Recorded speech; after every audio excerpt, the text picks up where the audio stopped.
여러분 안녕하십니까? 진성호의 융단폭격입니다. 문재인 청와대를 융단폭격합니다. 지금 대한민국 정부가 일본의 수출 규제를 대응하는 방법을 보면 화가 치민다는 국민들이 많습니다. 특히 조국 민정수석이 지금 도마 위에 올라 있습니다. 연일 페이스북 정치를 합니다. 국민들이 좋아할 말만 쓰지만 그게 청와대 민정수석으로서 할 일이냐에 대해서는 민주당 내에서도 비판이 나오고 있습니다. 윤호중 민주당 사무총장 실세 중에 실세입니다. 비판을 했습니다. 공직자로서는 적절하지 않다. 그리고 자유한국당이 힘들 때 비상대책위원장을 지냈던 김병준 씨가 글을 올렸습니다. 문재인 대통령은 관중석으로 가든지 말든지 지금 하고 있는 것은 감독이나 선수가 할 일은 아니다. 따끔하게 비판을 했습니다. 문재인 대통령은 차라리 관중석에 가서 죽창을 들든지 말든지 하라 이렇게 꼬집었습니다. 오늘 왔던 이 두 가지 이슈를 보면 확실히 대한민국 내에서도 이 감정적인 일본에 대한 대응에 대해서는 적절하지 못하다는 비판이 나오고 있는 것입니다. 진성호 융단폭격 시작합니다. 김병준 전 자유한국당 비상대책위원장이 문재인 정부의 대일 정책을 두고 제대로 된 선수나 감독을 하지 못할 형편이면 관중석으로 자리를 옮겨서 죽창을 들든 의병을 모으든 하라고 지적했습니다. 김병준 전 위원장은 페이스북에 글을 올렸습니다. 최근의 한일 관계가 걱정이다. 운동 경기에 있어서 관중은 냉정할 의무가 없다. 오히려 정서적으로 또 때로는 감정적으로 반응할 권리가 있다. 그렇지만 반면 감독이나 선수는 기본적으로 냉정해야 한다. 감독이 감독답지 못하고 선수가 선수답지 못할 때 경기는 엉망이 되고 관중은 이편 저편 가릴 것 없이 불편해진다고 말했습니다. 많이 봤죠. 프로야구 보면 싸움 나고 벤치 클리어링 하고 감독 퇴장당하고 선수 퇴장당하고 이런 걸 봅니다. 이게 경기에서 이기는 데는 얼마나 도움이 될까 이런 걱정입니다.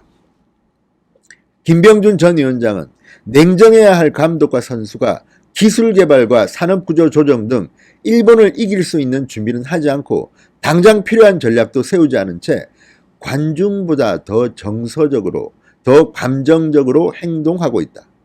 최근 상황도 이 정부가 과연 문제를 해결하기 위해서 노력하고 있는 것인지 아니면 문제를 정치적으로 이용하겠다는지 또 아니면 당분간 문제가 지속되기를 바라는 것인지 분간이 잘 가지 않는다고 했습니다. 여기 중요한 부분이 나옵니다. 이 문제를 정치적으로 이용하겠다는 것인지 또 아니면 당분간 문제가 지속되기를 바라는 것인지 여기서 당분간 문제가 지속되기를 바라는 것인지 여기에 저는 방점을 찍고 싶습니다. 지금 문재인 정부가 하는 것을 보면 정말 이렇게 한국 경제 대기업이 피해를 보는 상황을 즐기는 게 아닌가 의심이 들 때가 있습니다. 실제로 피해를 받는 삼성전자나 SK하이닉스 입장은 정말 하루하루가 지옥 같습니다.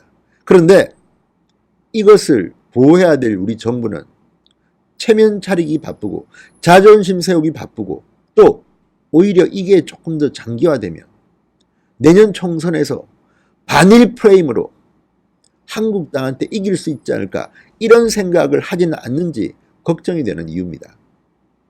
아베 총리도 그렇습니다.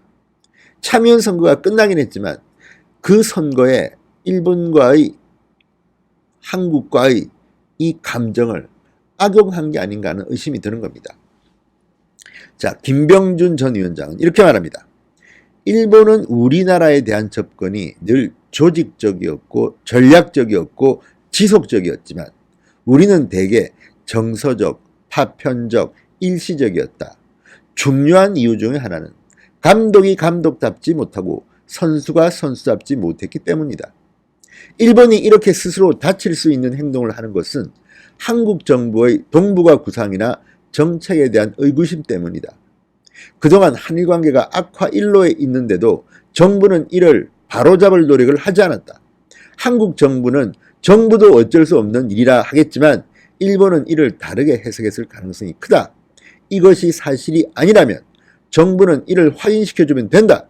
그렇지 않으면 이번의 긴장은 오래갈 수밖에 없다. 자, 지금 일본이 하고 있는 행동을 보면 굉장히 준비를 많이 한 것 같습니다. 그런데 우리나라는 어떻습니까? 김상조 청와대 정책실장이 롱 리스트를 갖고 있다. 이렇게 말하면서 우리도 뭐 예상했다는 듯이 이야기하지만 정작 일선 장관들은 어떻습니까? 과기부 장관이 국회에서 그랬습니다. 난 모른다. 정부 간에 커뮤니케이션도 안 하는 겁니까? 이렇게 전략적이지도 못하고 조직적이지도 못하고 치밀하지도 못한 정부를 어떻게 국민이 믿습니까? 지금 대기업의 수출이 뻥뻥 내려가고 있습니다. 이런데도 정부는 국민들의 애국심에 호소합니다. 죽창가나 올리고 이적행위냐 애국행위냐 편가르기나 하고 민주당의 뭐 본부장인가 하는 국회의원은 의병을 모으자는 이런 식의 발언을 하고 있습니다. 이게 제대로 된 나라입니까? 자, 오늘 그래도 그나마 양식 있는 민주당 의원 하나 발견했습니다. 윤호중 더불어민주당 사무총장입니다. 오늘 BBS 라디오에 출연해서 이런 이야기를 했습니다. 자, 조국 수석의 애국이냐 이적이냐는 페이스북 글이 논란이 되고 있는데 이것을 어떻게 보느냐 이런 진행자 물음에 윤호중 사무총장은 한일 관계나 이를 둘러싼 문제들은 굉장히 복잡하고 미묘한 문제이기 때문에 이분법적으로 그렇게 단정해서 표현하기가 어렵다고 생각한다고 말했습니다. 여당 사무총장도 공개적으로 조국의 페북질을 비판한 겁니다. 윤 사무총장은 이렇게 말합니다. 강제동원 판결에 대한 불만을 무역 제재로까지 확산하고 도발한 것은 어떻게 보면 일본 측이 먼저이기 때문에 조국 수석이 그런 부분에 대해서 지적을 했다고 본다. 그러나 공직자로서 갈등을 오히려 확산시키고 심화시키는 그런 역할은 적절하지 않다고 말했습니다. 자, 윤 사무총장은 조국 수석의 페이스북 글이 청와대의 기류를 반영한 행동으로 보느냐는 질문에는 전적으로 그것은 개인의 의견이다. 트위터나 페이스북은 일종의 개인의 언론 창구로 봐야 하지 않겠느냐고 말했습니다. 조국 수석의 이 페이스북에 대해서 윤호중 사무총장은 중앙일보와의 통화에서 법률가로서 그리고 민정수석으로서 우리 사법부 판결을 옹호하기 위한 노력으로 보인다. 하지만 외교적인 분야이기 때문에 고위공직에 있는 사람으로서 조심스럽게 얘기해야 할 부분이라는 점을 말한 것이다. 지금 민주당도 참 딱합니다. 뭐 사석에서는 조국 수석의 최근 발언에 대해서 비판하는 사람도 있다고는 하지만 공개적으로 이야기한 사람은 제가 볼 때는 윤호중 의원이 처음 봅니다. 이런 것은 자칫 민주당의 자중질환으로 볼 수 있다는 점을 우려해서 당내 분위기가 소극적이라는 건데 이렇게 하면 궁극적으로 민주당에도 좋지 않습니다. 자유로운 토론이 없는 정당, 자유로운 토론이 없는 여당은, 집권 여당은 쉽게 붕괴합니다. 역사에서 드러납니다.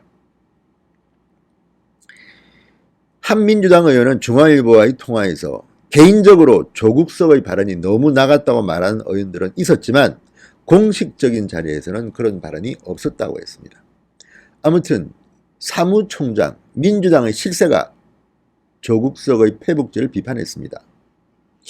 그렇다면 민주당 자중질환도 이미 일어나고 있는 겁니다. 자중질환 말은 좀 그렇게 보이지만 나쁜 게 아닙니다.